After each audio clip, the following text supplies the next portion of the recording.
Yeah, from Evansville Memorial. I'll let you know. Usually when I Dennis just said he's a huge U fan. Whatever it is. maybe that makes me Your fan? Oh, yeah. Or is it something else? Oh, yeah. Or like, I know what that is. That's part of what he says. Yeah. Yeah, I've kind of maybe done it in CYC before. So, yeah. I'm Sue Welch. JJ, Work for the foundation. Yeah, with the college.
JD, tell us when you want us to. Okay. I just want to say, before Father Bill introduces our speaker, thank you for supporting our efforts today for the Indiana Learning Lab. I'm Sue Welch, and I work for the 2022 Indianapolis College Football Playoff Host Committee. And I know that sounds crazy that somehow college football is here at Brebeuf celebrating your noted alum and author. But it does all tie together.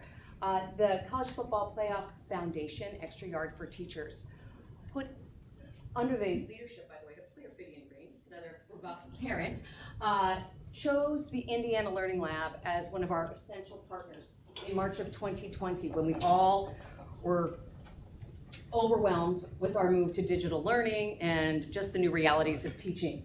This learning platform is an online learning platform for teachers, for really any stakeholder in education, to help bridge that digital divide, whatever that looks like. So to that end, we have developed this training camp series to just elevate the teachers who are watching statewide and who are watching here to know that they are seen and heard and loved by people throughout our great state, including our speaker today. So I'm going to stop talking because I'm very boring, and I'm going to let Father Bill come and introduce our speaker for today. Thanks for being here. Thank you, Sue. Thank you. My name is Father Bill Bedrock. I have the privilege of being president here at Brebeuf Jesuit, and also I consider myself a long-term friend, a friend of Fred's. I knew Fred from the 90s.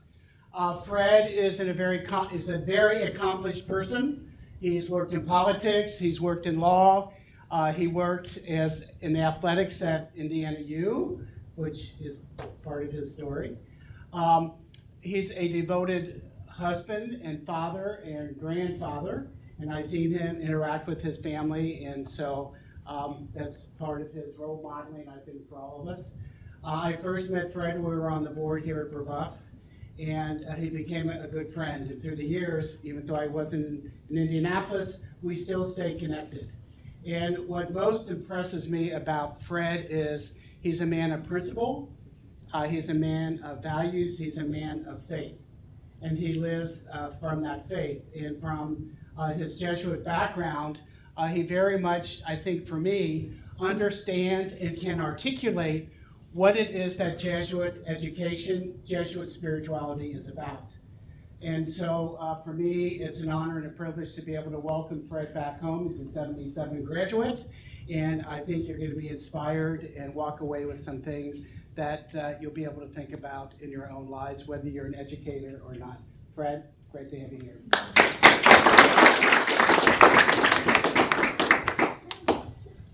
Thanks, Bill. I appreciate that. I didn't get a mic or anything, so I assume we're good. Thanks for everybody here at Brebeuf Jesuit. It's an impressive gathering, and I especially appreciate all the faculty members here. And all of you understand we have some watch parties and some other people around the state, and then this will go in the can to see at your leisure, as it were. And welcome to all you. And thanks for taking time at the end of a long day. Monday's going to be hard. It's been a full school day. I just ran the gauntlet of pickup, so I get what that's all about. I've got about 30 slides so you can pace yourself. Some I'll zoom through and some I'll dawdle on. And I hope that there are some things that especially faculty members, teachers, staff, educators can take from this, either in your life as a teacher or maybe in other things that you're involved in, as teachers seem to be great multitaskers in their classroom and in their professions. I will confess that teachers have a special place in my heart. My mother was a 35-year social worker in the Indianapolis public school system. She signed a teacher's contract. She was on the teacher's negotiating team for the contract with the district. And so I've heard a lot of perspectives about not only social workers, but teachers in general. And so when the College Football Playoff Committee invited me to do this, I jumped at the chance and really appreciate the chance to do that.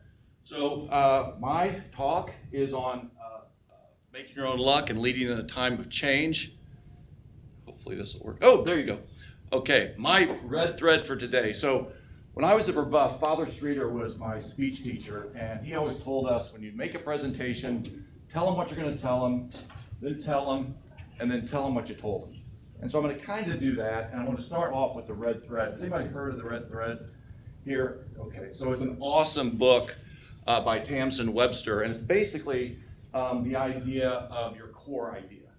And the red thread comes from like Greek mythology, where the hero went into the cave and had to slay the dragon, but then had to find his way out, and he had the red thread that took him through the passageways. And I wish I'd read this before I wrote my book, but I did read it before I worked on this presentation. And so when you apply the red thread book to what I want to talk about, this is what my core idea is. We all want to get big things done. Teachers want to get big things done. They want to change lives. They want to make a difference. Maybe they want to start a new curriculum. Maybe they want to have a different style of teaching. We've got business leaders and private sector leaders, public sector leaders here. We want to get big things done. The problem is we often don't realize that it's just ordinary people like us who accomplish the extraordinary. So if we want to get big things done, we really only need the will and confidence to pursue them, not some elusive superpower. I know in a lot of projects I've been involved in, I felt like, wow, I don't have the chops to do that. I think that's Kelvin Sampson calling. And we need to tell him. Kelvin is, She graduated. So how do we do that? So today I want to talk a little bit about how to recognize and seize opportunities and how to lead in a time of change. And I hope that there'll be some nuggets in here that not only help you get big things done, but maybe even live a more full and content life, personally and professionally. So that's me, and that's my book. On Father's Day in 2018, my daughter Katie, a Brebeuf alum, gave me a gift called Storyworth, and it's a subscription service where every week this company asks you a question about your life, and then you answer back. You kind of go back and forth. And at the end of 52 weeks, they bind it up and give it to you like a real book. And I highly recommend that for fathers, daughters, sons, brothers. My son Connor, who's also a Brebeuf graduate, said that he cried when he read this book, which got me thinking that maybe I had some stories to tell. So I set off writing, my story, my memoir. Partly because I'm an only child, my parents are gone, and I know how quickly the family stories dissipate, so I wanted to capture them. So this thing was this rambling, long thing, and my son-in-law, God love him, said, yeah, that's good, but what's it about?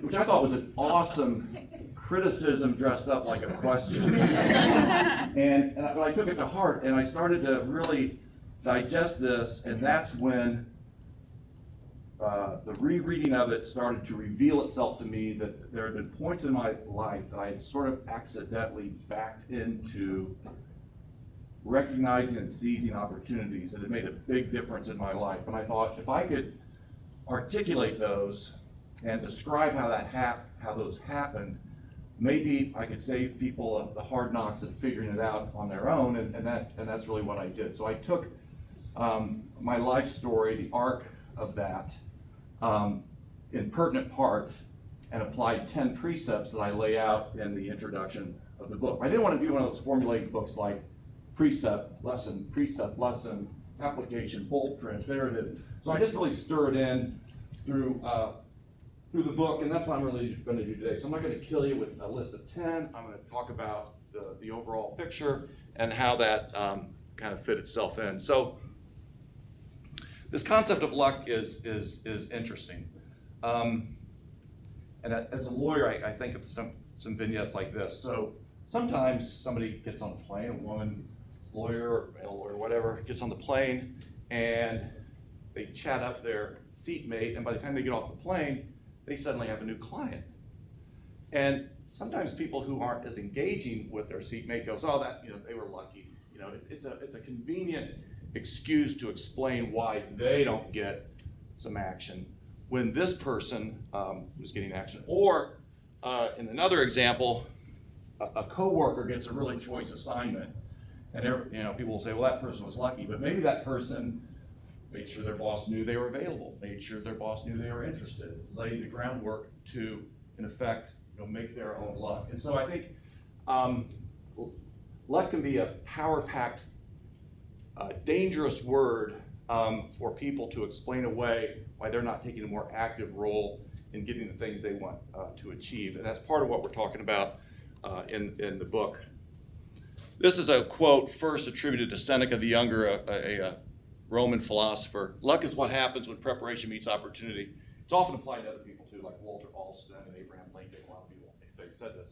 But I think this is a key thing, because people ask, well, how much is luck and how much is hard work? And to me, it's all luck. It's where you take your preparation, whatever format it is, and apply that when opportunity presents itself.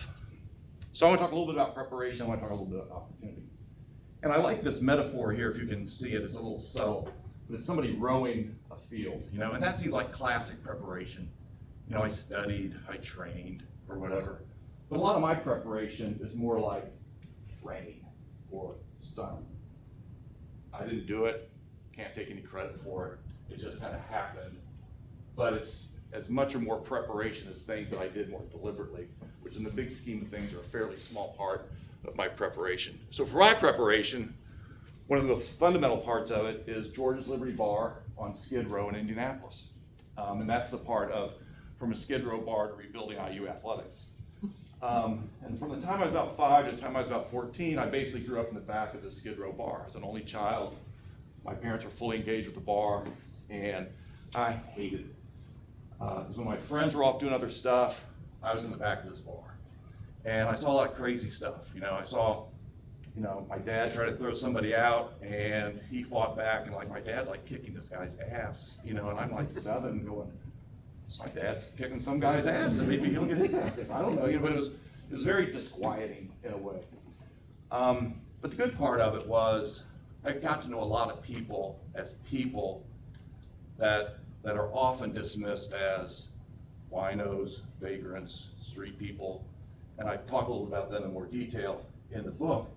But it was this thing that I really experienced that I hated at the time, but was critical to my formation as a person, as a leader, as a parent, as a husband. And then the sort of a kissing cousin to that's Dad in the middle. My dad was an alcoholic. And of course I hated that too. And he wasn't abusive or anything, but it was very unstable. He was never home. I never knew when we were gonna have dinner. I had, in retrospect, were classic hard anxiety attacks. I would shake uncontrollably at night. I never told anybody about it, never told my mom about it. You'd think your kid would tell you something like that, but I never told anybody. And I didn't want to spend the night at kids' houses, and it was like this. It was a central feature of my growing up. And of course, I didn't like that. That wasn't good. But these two experiences, growing up in the back of a Skid Row bar and having an alcoholic for a father, who, by the way, as you'll see in the book, he was a great person. He was like many of us, very flawed. But nothing has had a more positive impact on me as a person, and again as a leader, than those experiences, because I think of the empathy that it created in me. Again, neither one of those were my fault. Credit for it, they were my fault. I've got up there, it's my mother's precinct committee woman certificate from 1962, and I put that up there because another part of my preparation, for which I take no credit, is my parents instilled in me a huge value of public service. My mother was active in politics, ran against the slate. I walked a precinct with her when I was 3 years old. They were on the parish council, school commission, father's club. I was always with my dad setting up for the Legion picnic, the KFC picnic. And I didn't realize at the time, but I was very much having inculcated in me a commitment and an interest in public service. Another thing I was very fortunate about is my parents were very progressive on issues involving race relations. So some of you will remember, it used to be you had to live in the parish where you went to school, right? So my parents moved into St. Thomas Aquinas Parish because it was one of the only racially integrated parishes in the city of Indianapolis, because my dad would say, I wanted you to know what it was like to go to school with black kids. That was a great gift. And it was talked about and emphasized in my house. I put this up here because my dad was a World War II veteran, and he was in the American Legion, and he was the editor of the Poster, the newsletter for the American Legion. And at the time, there was somewhat of a controversy because this group called 40 and 8 was this supposed elite group within the Legion, but it would only let white people in. And the National Legion kicked them out of the Legion, but the State Legion did not. They would let their delegates sit at the state convention. So when my dad's post commander was gone, my dad wrote an editorial on the front page of the newsletter decrying the 40 and 8 and basically calling them a mockery and calling them to be kicked out of the State Legion, which made everybody in his Legion mad, and he got kicked out of his post. And I've always admired him because that's 1963, you know, in a post full of all his buddies, all of his white buddies, and he takes a stand and gets kicked out. And I'm fortunate that that was modeled for me, right? So none of this is me. These were things that I stumbled upon, including this guy, St. Ignatius, founder of the Jesuits. And I didn't just put this in this presentation because I'm at Brebeuf today. This is a fundamental part of my formation. It's a paragraph, it's a chapter in my book and sprinkled in through the book. When I was here, I don't think I got it. But I think it was like the old Contact commercial, you know, it was like tiny time pills that somehow were in me that blossomed as I became mature enough to understand them better. So Brebeuf and the Jesuits were a huge part of my formation. My father went to Marquette on the GI Bill. That's why he sent me to Brebeuf, even though he went to Cathedral. And I could tell a bunch of stories about that. I won't, other than to say, and we'll see this later on, the Jesuits and Ignatian teaching have had a huge impact on me, and it's really the whole basis on how I work to rebuild IU athletics. A, because it's so awesome, and B, I had absolutely no other idea what to do. So I had to find a model. I'm a lawyer, I was looking for a form. This is me graduating from law school. You can almost see the Stroh's beer can in my hand. That's my dad just a few months before he died. And I put that in there because IU and IU Law School were a big part of my formation. And to a certain extent, that's probably the only piece of this that I was hoeing, as opposed to having rain and sun on me. I will also note that I was a knucklehead, you guys. I was a knucklehead. And especially in college and even in law school, and just as a young person, I was full of monkey business. And I talk about some of that in the book, but I mention that because again, the thesis that ordinary people can do special things, and I've had the chance to do special things, not because of superpower, not because I'm particularly adept at it, but because somehow I recognize this ability to see and seize opportunities. The other thing I want to emphasize is this isn't the story of somebody pulling themselves up by their bootstraps out of the gutter or something, right? I'm an ordinary person, not a person of extraordinary lack of resources, okay? Both my parents went to college. They were the first ones in their families to go to college, but they both went to college. Even though there was challenges with my dad's alcoholism, they modeled a strong marriage, maybe even stronger because they worked through those issues. I went to a Jesuit prep school, which made me the definition of advantage. And I'm not the subject of racial discrimination or some other status against me, or some other discrimination against me because of my status. So I almost didn't name it Make Your Own Luck because it sounds so like, God, look what I did. You know, I made it against all odds. I didn't make it against all odds. I had a lot of advantages. But I am very much of an ordinary person, and I had the chance to do some pretty cool stuff. And I'd like to think this book is ultimately about empowerment, that sort of you can do these things too, if you're willing to put yourself out there. So opportunities, I'll try to go a little quicker. That's me in the goofy grip and grin picture with one of my political idols, Birch Bayh. And when I was at IU, my junior year, late in the spring semester, I wanted to get an internship with Birch Bayh. And it was like, you know, March. So I go with my girlfriend down to the student building, go and tell my counselor, Eva Chrisman, what I want to do. And she says, well, you're an idiot because these started like 2 months and you should have applied, months ago, which was very typical of me at the time. And she said, but you can apply for an internship with him in the fall. And he reserves a spot on the subcommittee on the Constitution for people from Indiana, so they don't want to go to kids from Georgetown and such. And, blah, blah, blah. And so I go, okay. So I come out, and I was a guy who very much liked my comfort zone. And Reva was kind of pushing me out of my comfort zone. I told my girlfriend, I'm not going to do this. This is stupid, I don't want to miss my fall semester at Bloomington. I wouldn't be able to graduate on time. And I just felt the comfort of getting back in my comfort zone wafting over me. So she says, much to my chagrin, well, wait a minute, I thought you want to be a lawyer. This subcommittee on the Constitution thing sounds good. And you could go in summer school and get hours so you could graduate on time. And it was really just pissing me off that she was pulling me back out of what I wanted to do. So, to make a real long story short, I applied for the internship. I got the internship. I had an amazing experience with the internship. And going to Washington, I always thought this was this magical place where these magical people imbued with these magical abilities did things. And when I got there, I saw these staff people and everything were people like me. It was like I could do this. And the surge of confidence that it gave me was fairly extraordinary. And then the people I met, really everything I've done in my whole life professionally could be tied back to that internship and that one day where I decided to go after it. And then the punchline, of course, is in May, my girlfriend and I have been married 40 years, and she continues to challenge me appropriately, which I really appreciate. There she is, by the way. Another quick story. My dad said, don't get married till you're 30. He didn't get married till he was 30. There's an argument for not getting married until 30.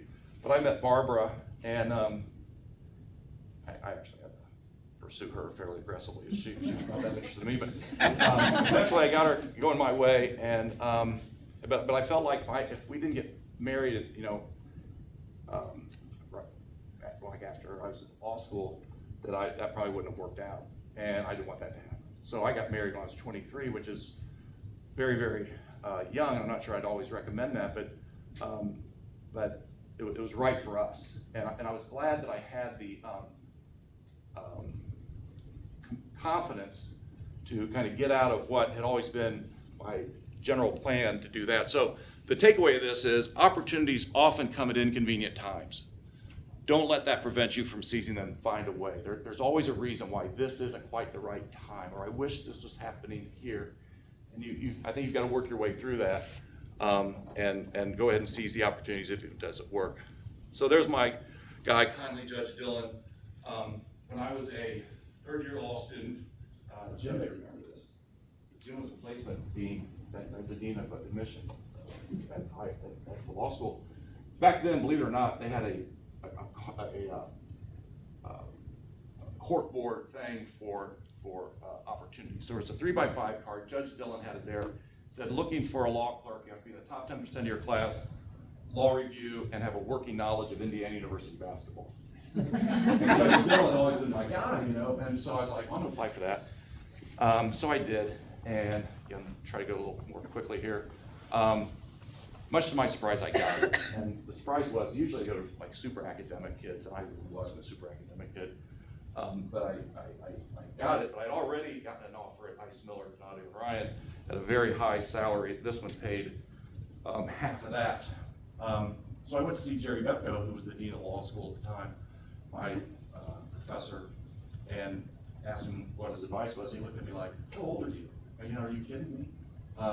He goes, look, always take the opportunity that creates more opportunities downstream. You guys, that sounds real basic, and it is, but I've used that advice over and over and over again. And through that prism, it made total sense to work for the judge, because you couldn't do a clerkship after you got out of law school back then.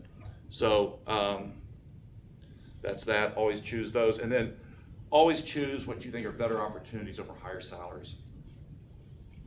Literally every time I've made a professional change, I've taken the job that pays less.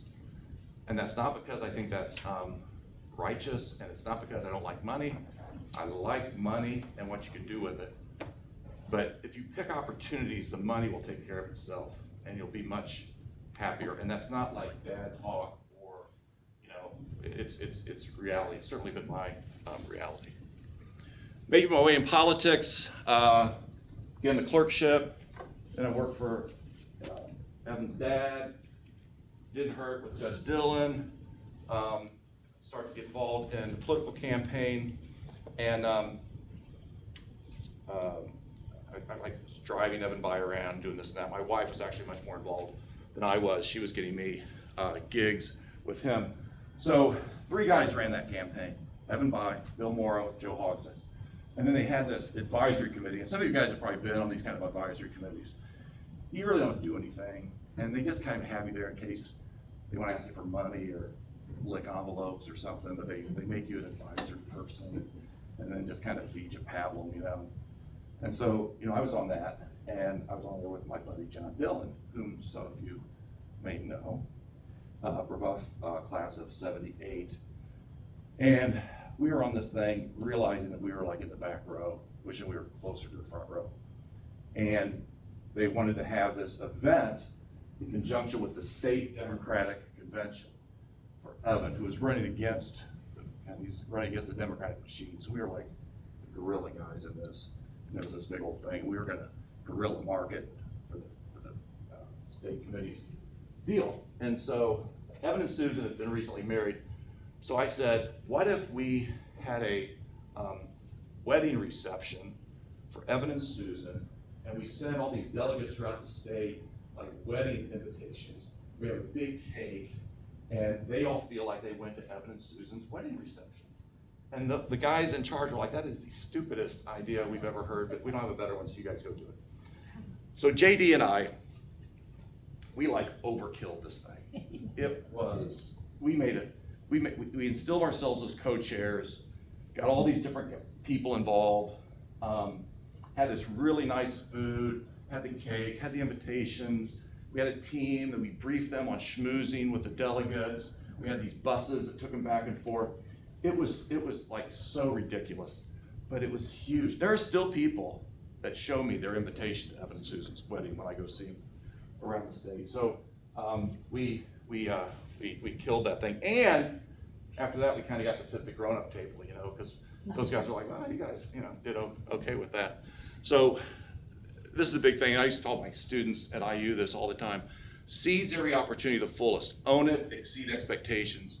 Confirm the confidence that has been placed in you and show that you are capable of even more. This is a lot better than networking. It's a lot better than sharing business cards. It's like killing whatever you have, whatever opportunity that you get. So I don't know if it's because of the wedding reception day or not, but Evan offered me a job in his office, being his executive assistant for transportation, and I said, I don't know anything about transportation. I was 29 years old, which didn't seem like a time, but looking back was kind of ridiculous. And anyway, he said, I'm not hiring because you know anything. I'm hiring you because of your judgment. I trust your judgment. And so I was very nervous and didn't think I could do it, but because he thought I could do it, I took it on. That's a picture that was in the Indianapolis Star right after he was elected. Evan's the one fouling me like crazy. And then there's Joe Hogsett back there, and then Jeff Modisette, who is an attorney general and Marion County prosecutor, so I'm kind of a loser in that group. But this is a big one for me. Accept opportunities presented to you, even if you're not sure you're ready or even capable, because all that matters is that the person offering you the opportunity believes you are. So, 1992, Bill Clinton's elected president, and there's no Democratic senators. Evan's the governor. So under protocols, if there's any judicial openings, Evan would get to make the call. So my guy, Judge Dillon, calls me, and he says, I'm going to retire in like 60 days. Use that information as you deem fit. So he was giving me a heads up that he was going to take off and give me a little running start, because I always wanted to be a judge. I always wanted to be a judge, and to take his seat would have been awesome because he was my guy. And so I went to Evan and I said, "Hey man, I'd like to do that." And he goes, "Okay, that's good. You can do that." So I'm thinking, bingo! Here I go, baby. I'm all set. But some of you may recall that President Clinton nominated Zoe Baird to be the Attorney General. And Zoe Baird had not been paying her housekeeper withholding tax and stuff. And, you know, I'll confess that we had a babysitter and we weren't paying her withholding tax. And I would suggest that not a lot of people were, but in any event, Zoe Baird had to withdraw her nomination. And so in light of that, I was like, I'm probably not you know, eligible anymore, but even if I was, it'd be ugly and blah, blah, blah, blah. So I was out as that, and I was really bummed, you guys, because I was like, man, this is really what I want to do. But it's actually better that that happened, right? Because I've been able to do so many other things that I wouldn't be able to do if I was a judge. And in retrospect, I think a judge would have been very isolating for me. I like people, I like being in the mix, and I could even see with Judge Dillon, it was isolating for him. So this is another one. Our greatest disappointments can create our greatest opportunities if we don't let them deter us. So after that, I had a number of opportunities that really fell into the bucket of I didn't think I could do it. Didn't think I had the chops for it. Couldn't believe I was being asked to do it. But because the person thought I could do it, I did it, even though I was nervous. So Evan asked me to chair Clinton's campaign in '96 in Indiana, and did that. That was fun. Bart Peterson asked me to be his transition director and then ultimately oversee the stadium authority, which I thought was too big a job for me. I mean, you know, Pete McAllister had this job, Jim Morris had this job, Dave Frick had this job. But you know, I did that and it ended up being great. Bart asked me to take the lead on pursuing Lucas Oil Stadium, and even though that took a lot of weird twists and turns, you know, we ended up making that happen.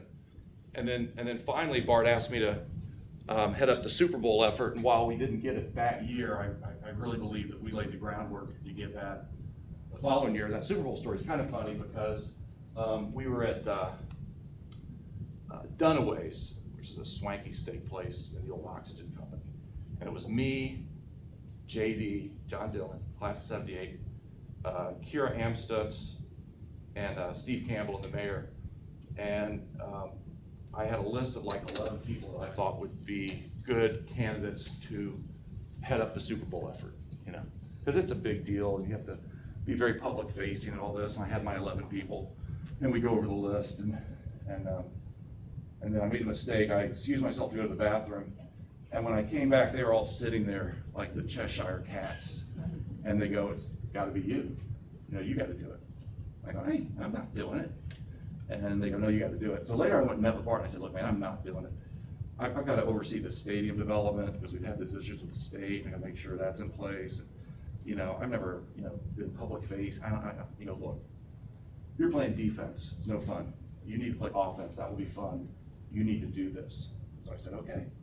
Well, you know, we raised $25 million in 45 days. We did things that Super Bowl committees had never done before, raise all the money in advance of the thing. So we set a new standard, I think, in bowl response. But I almost didn't do it because I didn't think I could do it. So again, like the earlier one, people need to accept opportunities, even if they think they might not have the chops to do it. Okay, an unexpected transition. So in going for his third term, Bart loses, and that was an interesting experience for me because so often in my career up to that point, I'd always thought, man, I wish I could push pause and the whole world would stop except me. And then I could like catch up and do all this stuff. And there's this pile of stuff on my desk. And I could get to the pile of stuff on my desk, and that would be awesome. And then Bart lost, and basically that was like the world going on pause, and I didn't like it. And I realized that I wasn't getting to that pile of stuff on my desk because I didn't have time. I wasn't getting that pile of that stuff on my desk because I didn't care about that pile of stuff on my desk. I like the excuse that being busy gives you to just keep doing other stuff. And that was a great blessing because ever since then, I have never complained about being busy. I've been really, really busy, but I see it as a blessing of feeding into my need to be busy. But anyway, as part of that, IU comes knocking on the door. Thought it was the craziest thing I ever heard. Ended up thinking it sounded pretty fun, so I pursued that. And again, this was the only thing that's probably more disappointing than not getting that judgeship was Bart losing. And then I thought, you know, maybe an AD would seem crazy, but again, they were dumb enough to ask me to do it, so you know, I could figure that it's okay to do that. And so then we get into going down to IU, and my law firm was really cool to let me interview all these people, including a lot of coaches, about what it was going to be like and what I should learn and everything. And much to my surprise, multiple head coaches said to me, why would somebody that looks like they could be doing something else want to come here and do this job? And I wasn't scared, but I was like bummed out, because to me it was like Bloomington, quintessential college town. The campus is the most beautiful in the country, in my view. College, sports, kids, what's not to like? But then I tried to do a little Ignatian detachment and say, why would they say this? And here's their reality. 5th athletic director in 8 years. Imagine churning leadership like that. You know, what if Brebeuf had 5 principals in 8 years? How could you get anything done, any long-term stuff? Coach Knight's firing was fairly recent still, so there's a lot of division and pain from that. Terry Hepner, we thought was going to be the coach to lead us to the promised land of football. He dies of glioblastoma, this awful brain cancer. And the reason I was there, Kellen Sampson was a cheater and didn't care about school. But the 5th athletic director in 8 years was the real driver, because they acted like that and they didn't get it. They were keeping their heads down, didn't want to be noticed, didn't want to color outside the lines, didn't really want to get to know me. Because in politics, we used to call them the weebies. Like, we'd take an office, but there was a vast bureaucracy, probably somewhat unfairly. We would call them the weebies. We'd be here when you got here, we'd be here now, and we'd be here long after your ass is gone. You know, we were something to be endured, and I think they thought I was something to be endured. So I felt like early on, before I could really establish leadership, I had to try to heal the department. Sue, so we're good till what, about quarter till? Yeah, you got 15 minutes, you're doing great. Excellent. You guys, it's all about values. If you're going to get any momentum, if you're going to have any long-lasting impact, and this isn't just lip service, I think you have to be a value-based organization. And that especially reveals itself in a time of change, right? Because a GPS is great if you know the address. And if you know, oh, I'm building a stadium. Oh, I'm gonna have a lesson plan where all the kids are right physically here in front of me. But then what if things change? And you're having games with no fans, and you're having class with no kids. Well, then you're in a situation where you need a compass, because you don't know where exactly you're going. You know you got to go. And I would submit to you that a value system is your compass. I hate to go all Chinese philosopher on you guys here when we're getting so close to being done, but this is my guy Lao Tse, and you've probably heard this before, but I think it's awesome. Watch your thoughts, they become words. Watch your words, they become actions. Watch your actions, they become habits. Watch your habits, they become your character. Watch your character, it becomes your destiny. What we say about ourselves is like really, really important. And at IU, what I thought we needed to do with a department that was so fragile and fractured was to create a esprit de corps, a common goal, that the person in accounts payable felt as responsible for the athletic programs as people working on the sports teams. And so you guys, I basically just ripped off the grad at grad. And our audience here knows the grad at grad. You playing at home may not be so familiar with the grad at grad, but the grad at grad, Father, you can ignore me if I get it wrong, tell me later. It means the attributes Jesuit high schools want their graduates to have when they graduate. And it's everywhere. You may have seen it coming in here. It's on the walls, and I think teachers are supposed to put it in their plans how they inculcate these values. civics and history, which is easy, but like chemistry and, biology, stuff where how do you do that? But it's a very, very mindful thing. And I went here and I had 4 kids go here. It's not a warranty that they come out with that, right? In fact, they don't. But I think it's in here. And if I remember them right, for the Jesuit schools, we want them to be loving, religious, intellectually competent, committed to growth, and committed to justice. What an awesome group of 5. So we made our own group of 5. We want to play by the rules, and these are in order. I don't think yours are in order, Father. Mine are in order. Play by the rules, be well in mind, body, and spirit, achieve academically, excel athletically, and be integrated with the university or part of something bigger than ourselves. And these sound very pedestrian, but I'm telling you guys, we use these in deciding what our budgets were, who we hired, who we fired. On big things, we would say, well, if playing by the rules is our number one thing, we're not going to do that. If playing by the rules was the articulated number one value, IU would have never hired Kelvin Sampson. He was a documented cheater. So when I was there, and I think to this day, you ask any kid who plays sports at IU what these are, they could be pretty close to these. And I think that's really important for all the reasons why my guy Leo was saying. Say who you are and aspire to be. This is the 5 priorities and some other stuff dressed up in our mission statement, if you will. And it's okay to be aspirational. You don't have to prove that you're all that stuff you say in your mission statement. It's okay to be aspirational. Okay, this one I'm going to take a little bit, and then we'll have our big finish. Boom, boom, boom.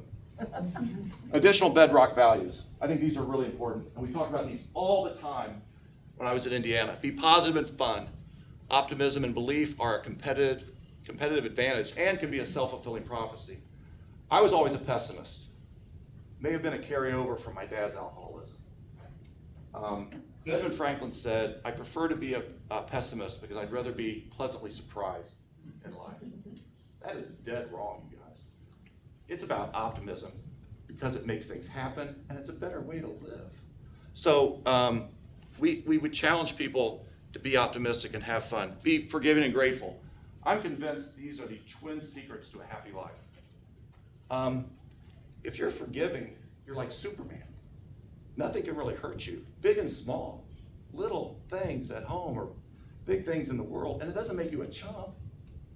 It doesn't make you a mat to be walked on. It gives you power, man.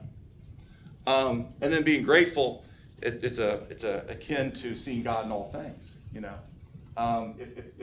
you take the time to be grateful for all the things big and small, then I think you are way on your way to a happy life. Be kind. Isn't it ridiculous you have to even put be kind up there? That would be such a basic grief. But in this environment where politicians and cable TV talking heads are telling us to be afraid of each other, and that person's the problem, and that group's the problem, being kind needs to be an express value.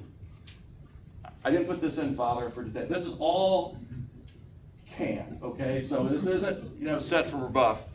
Presume good faith. The Jesuits call it the presupposition. It's so important that we assume good faith when we come to each other in transactions. And it's very easy, to say, those jerks in travel, they love to run me around and make me do stupid stuff. Or, the people in the superintendent's office don't get what it's like to be out here in the front line and all that, and aspire these negative incentives to people that are dealing with you. It's almost always wrong. They got to deal with their own thing. They want to help. And I'm not naive enough to think everybody in an organization has good faith. But in an organization that prioritizes good faith, those without it get found out and can be dealt with appropriately. Be loyal to each other. Blind loyalty is not loyalty. We used to always say that if you're a dumb office holder, surround yourself with smart people. And if you're a smart office holder, surround yourself with people that disagree with you about everything all the time. And that's got to start with the person that's being disagreed with. Connect with each other. This is where I would go crazy on email. It stands for evil, It stands for eternal. You lose nuance. I would find people emailing each other in cubicles by each other. It's like, get out and talk to somebody, will you? Go sit down and have a conversation with somebody. Take our jobs seriously, not ourselves. I think this is very important. Our jobs are what we do. They are not who we are. And if you get so wrapped up in your job, your identity, you're heading for a bruise in yourself, and you're not going to do your job as well. And sometimes when you have big public jobs, it's easy to get seduced into feeling like, you know, they're returning my call because I'm Fred Glass, not because I'm the governor's chief of staff or the IUAD. And then your feelings hurt when they don't return your calls before.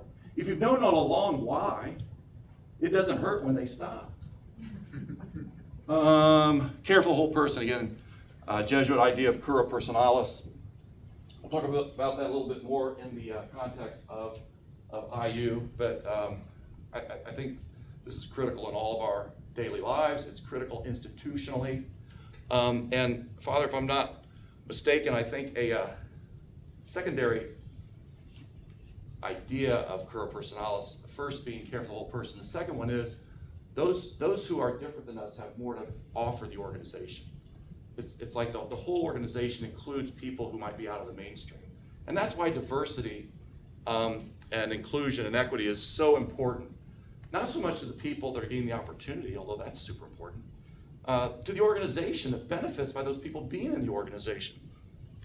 This is a good one. Who's heard of the Platinum Rule? Okay, we all know the Golden Rule. Treat other people like they want to be treated, or like you want to be treated. The Platinum Rule is treat other people like they want to be treated. You guys, I think it's a real important idea, especially in an environment of diversity and inclusion, right?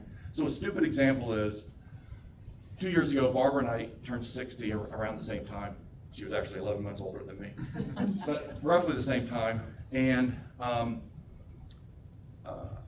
you know, if I were going to treat her like I would want to be treated, I would have given her a gigantic party and made her the center of attention and had all her buddies there, and it'd been awesome.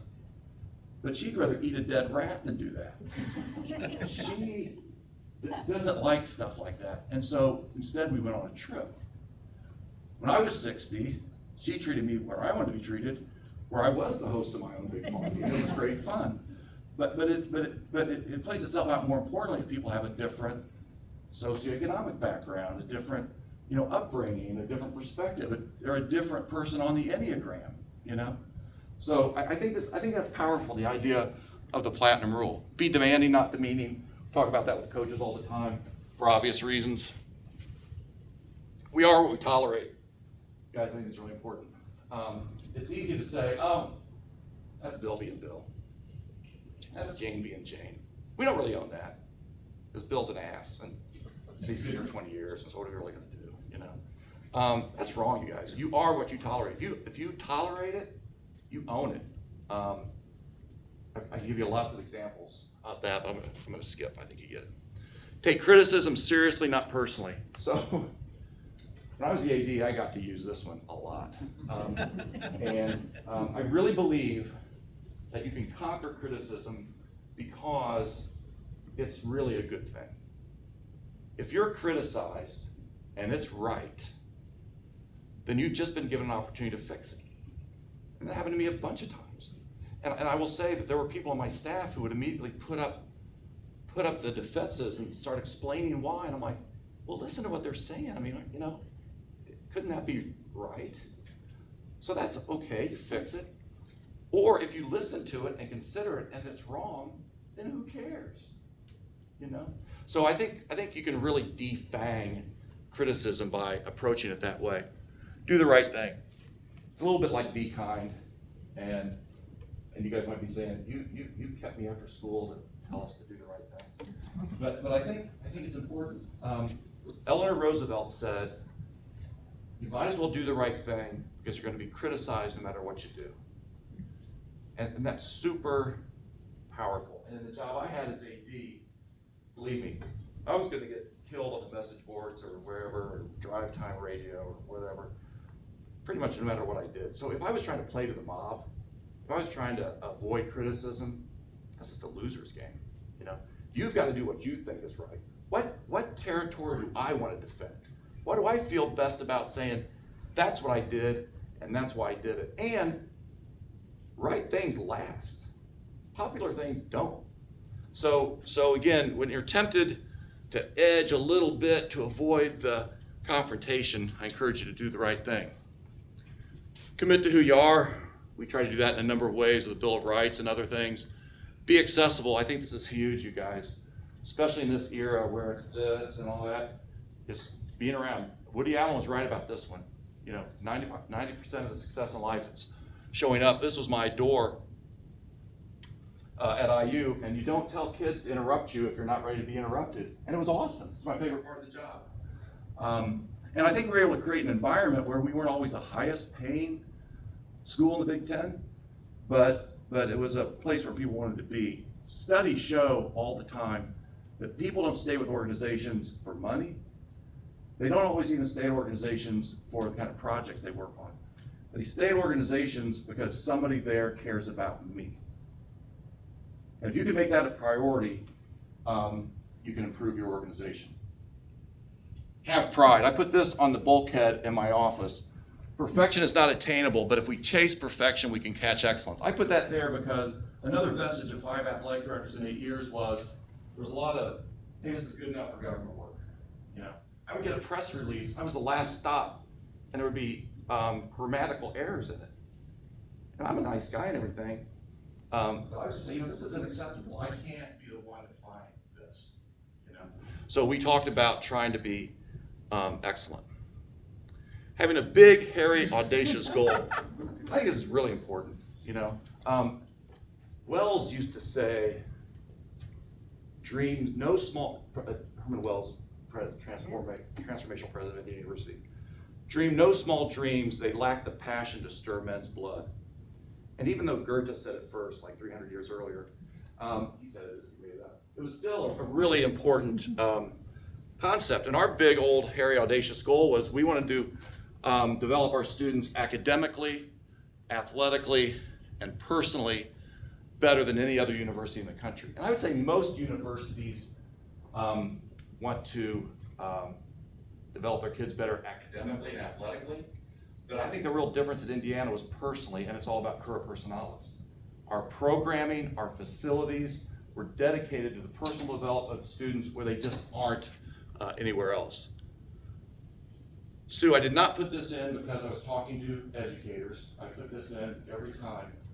But again, Wells, another thing Wells said, you can read it, but basically you need to support the faculty with, you know, beakers and laboratories and classrooms, but it's about the faculty.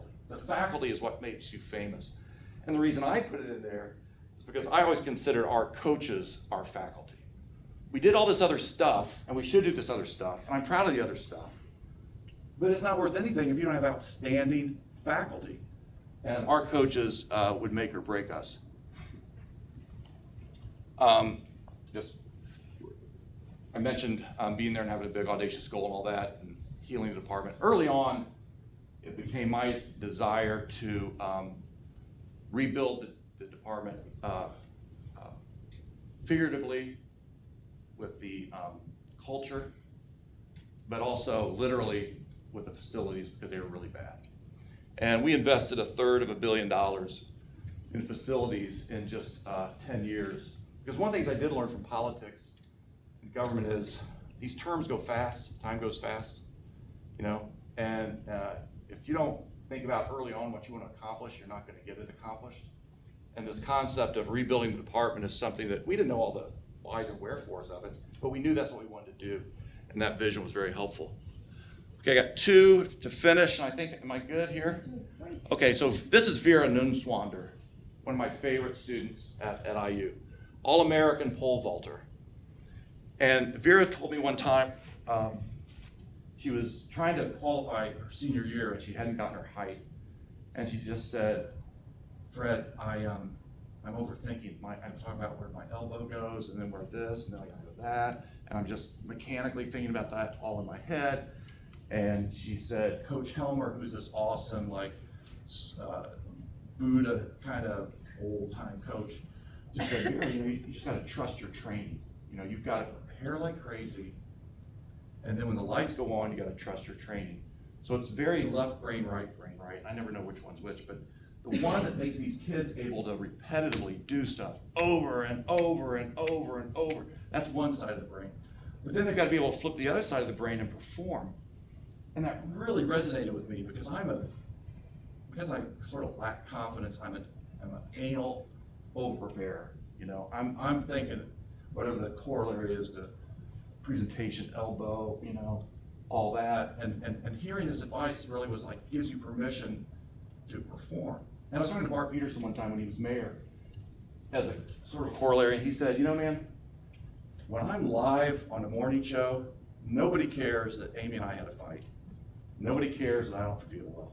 They just know how I came across. And so I've got to, you know, turn it on right there. So Vera did it, had her personal best, and went on and was another All-American. But she was awesome. And then this is my guy, Ron Helmer, the Svengali guy. And one of his other things is you don't have to feel your best to do your best. Don't build in excuses to fail. Succeed even in the face of perceived adversity.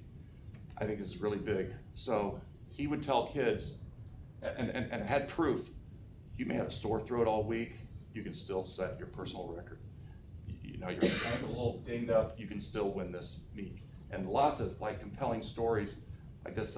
We had a gold medalist NCAA runner who was very hurt, and following this, just ignored that. And it's sort of the thing with Bart, you know, and I'm guilty of this.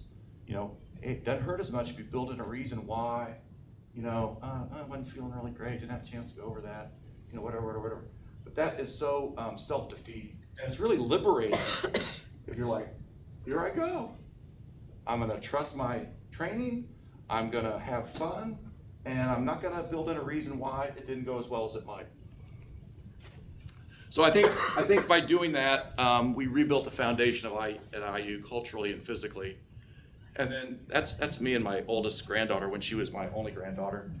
And it was kind of funny. So the whole thing started with that Storyworth book, right? Got all these questions, right? And so my publisher said, okay, well, now that you've done the whole thing, if somebody asked you, what would you tell your grandchildren you've learned, what would you tell them? And this is what I finished the book.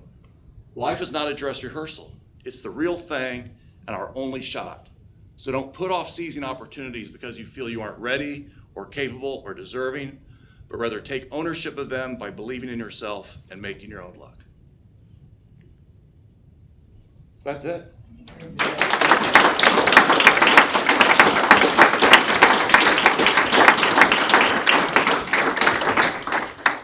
Thank you, guys. Fred, we'd love to have some questions. I'm going to say goodbye. We have other audience members. I know it feels like we have just ourselves in this room, but I want to thank the Indiana educators who have joined us from across the state. There were 4 other watch parties through the Indiana Learning Lab. Thank you for joining us. Fred, I think I was a teacher for a very long time before I worked for college football, and I kept thinking about big, hairy, audacious goals. Who has bigger, hairier, more audacious goals than teachers, right? They just want to prepare hearts and minds, all hearts and minds, for careers, for college, for life. There's no bigger, hairier, more audacious goal than that. So thank you for reaching for those goals all the time and for tuning in tonight. And we'll open up for questions here at Brebeuf. Thank you. Thank you. Mm-hmm. Thank you, guys. I know that was a bit of a slog, but you were very attentive. I appreciate it very much. I have one thing to say. You gave me some tickets one time. Well, you just came down to IU, and it's the end of the third quarter, and that's when they come out with the flags, and they're synchronized all the way through. But there was one guy missing. He gets it. He's got his tennis shoes on, and he's right in the middle with he's part of the team now. So that thing that you said, you know, you got to have fun, and I'm sure you made a lot of impression on your kids down there. Well, it was great fun. That's the only part I really missed is the kids. You know, they were really fun. And, Iris and I were talking beforehand, but Doc Councilman said this down there. Because the kids never get old, you feel like you're never getting old, because they're always 19. You know? And that was a good feeling. Never get old. I like that, and I liked interacting with them. But yeah, that was a fun part of it. I have a question, Fred. And I'm not planted, I swear to all of you, that is true. We think a lot, obviously, at college football about the student athlete, right? That is our connective tissue between celebrating teachers and celebrating the game that's coming here. It's Indianapolis on January 10th. Can you think of like a quality that the best student athletes had that probably came from the classroom? You know, that part of their rain and sun came from teachers and made them better on fields and on courts and tracks? I know it's more. Yeah, no, I think it's tenacity. Yeah. So a lot of people say, yeah, you know, students who participate in intercollegiate athletics are special because they're great at budgeting their time, and that's absolutely true. And they're great at multitasking, and that's absolutely true. But I think what makes them so special is their tenacity, which comes from on the field and in the pool and all that, from failing and having to get back on the horse. You know, I mean, it's like we got smoked, we got another chance on Saturday. So there's optimism, and the coaches teach that. It's like it's next, but it's hard to bounce back. Or you stink, and you get a chance. And I think a lot of that comes from the classroom, right? Because they at least in Indiana, and I think most places that aren't in the SEC, they expect them to perform in the classroom, and they have successes and failures in the classroom, and so I think this is a good example where the athletic part and the academic part goes hand in hand to teach these kids tenacity, which is my definition of mental toughness. They're mentally tough. Grit. We talk about grit a lot, I think. Yeah. In K-12. Yeah, grit. Yeah, Yeah. it's the same idea. I love it. Thank you. Jim. Not a question, but many of us probably read your Q&A in the newspaper the other day, and I thought that was just terrific. It was long, it was 2 or 3 days ago, I think. Do you have to buy the book, or Yeah, for to do. Yeah, we just have to have Addie from Wild Geese Books. We're really focusing on working with local independent bookstores. And so at some events, and I actually was going to do it here, but there was some interest in it, having those available. Jim was great, by the way. I look around, there's so many friends, so much history. Jim was so good to me when I was at the law school, and took a kid who didn't have much self-confidence and helped me have confidence to pursue some of those pieces. And Leo and I share a mentor in Father Paul O'Brien, who's in the book, and I owe a lot to him. He probably planted more tiny time pills in me than anybody, and I miss him, every day. And Bain, who I think in a lot of ways used Ignatian teaching with what you did at St. Vincent, and leading the board, and so many others. But I appreciate you all being here. Fred, besides the students, what's the hardest part about leaving, and talk about the transition of leaving IU? I gotta say, the students are all I really miss. I loved it every day. I loved it my last day. I was happy to be there, but I also knew that I needed to go. All the details, but I will tell you, firing coaches is hard, and I fired 2 power coaches in 100 days, and after that I was like, I'm not going to do another cycle.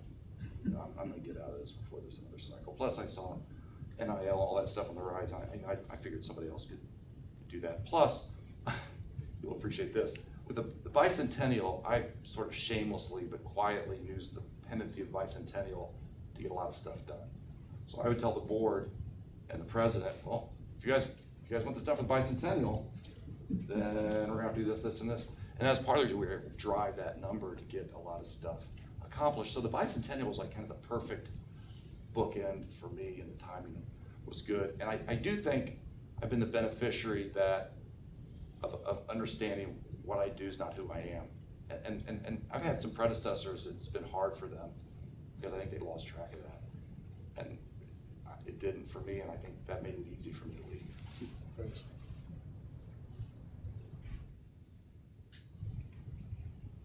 Well, thanks, Fred. It's very intimidating to present in front of all these awesome teachers, you know, I mean, Iris got 2 of my kids through math. And then Sherry, you know, and others who I don't know so well, I mean, you know, I'm a giant, so I appreciate the opportunity. I feel that every teacher in here, I know I'm speaking for them, they see how hard you've worked, and they're proud of you. They're proud of you, this Brebeuf grad. I have some goodies for the teachers here, and those of you who are friends of Brebeuf, friends of Fred. 2 things. We have an educational summit during Extra Yard for Teachers weekend. It's January 8th, and I have a sign-up sheet there. I would love to give the Brebeuf faculty members here an opportunity to sign up early. There's only 450 seats in person. It's free. It's run by a great national organization called Get Your Teach On. The keynote speakers have not been named yet, but you will be amazed and impressed by them, are on the docket. So please sign up, and I will send you that invitation so you can get in early and make sure you have a seat. You'll get PGP points if that matters to you. So all sorts of good there. I also have some flyers for the Learning Lab itself, because it is a great resource if you're still struggling, and I know technology just changes every day. There's something new, and you have great technology assistants in this building, because JD has already helped me 10 times today. But if you need more, please register on the lab. It's really a phenomenal resource for lots of reasons. And take t-shirts like Fred's wearing. Great teachers change lives. Shout it out. Give it to your family. Wear it to church. Do what you gotta do. Sue, one quick thing with the Brebeuf crowd. I want to underscore that, you know, our own Mark Howell is the chairman of the College Football Playoff Indianapolis Host Committee, former board chair, Brebeuf family, outstanding person. That is a huge job. He's done a great job. And I think Claire had to leave. She did. Claire Fitting Green and our own Murray Clark, Brebeuf people are the co-chairs of the Legacy Committee, which is doing a bunch of things, including the training series, as well as the speaker series that I'm involved in, which is a brand new innovation that's been really well received. So again, Brebeuf leads, and important things in our community. So I think it ought to be said. Absolutely. I spend a lot of time with the Brebeuf family these days while I'm working in college football. It's very fun. All right. Thank you, everyone, for being here. There's lots of great